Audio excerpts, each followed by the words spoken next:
close-up on Michael Carter's clenched fist, the veins visible as his hand trembles slightly. His face is filled with determination. Justice isn't a favor you wait for. It's a battle you fight for.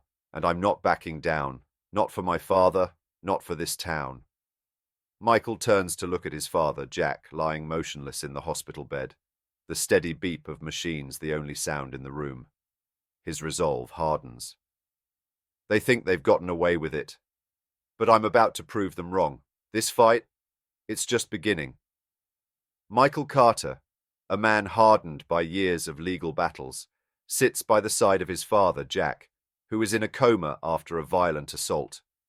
The beep of medical machines fills the silence, but Michael's mind is elsewhere. His father taught him to never back down. He stands up with renewed determination. I can't back down now. He's still fighting, and I will too.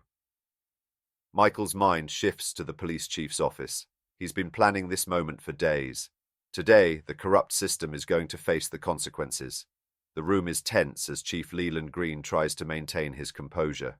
Michael walks in, not wasting a moment. He's here with one purpose. No small talk, Chief. This isn't about McDougal anymore. This is about how your department has failed. How your department has protected officers like him. Michael holds up a file full of internal memos.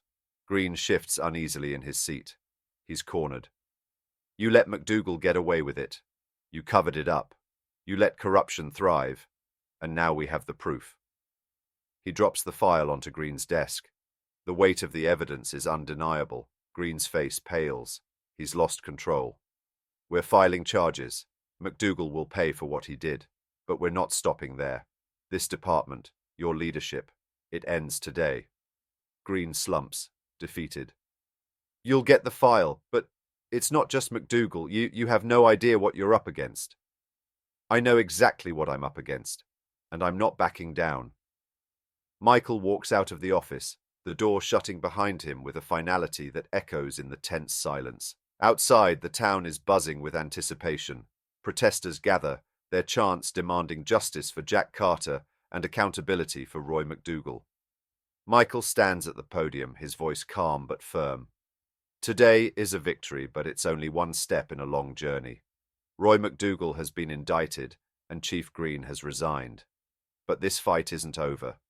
We will continue to expose the corruption within this department and make sure that no officer is above the law.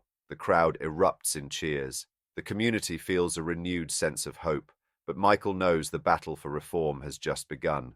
Michael returns to the hospital, exhausted but resolute. He sits beside his father once again. The room is silent, save for the soft beeping of the machines. Michael holds Jack's hand, his voice barely a whisper. I'm still fighting for you, Dad. We're getting justice, but I need you to come back. For a moment, there is nothing but the steady rhythm of the heart monitor. Then, Jack's fingers twitch ever so slightly. Michael's heart races. You're still fighting, I know it. The doctor rushes in, but Michael barely notices. His father's small movement fills him with hope.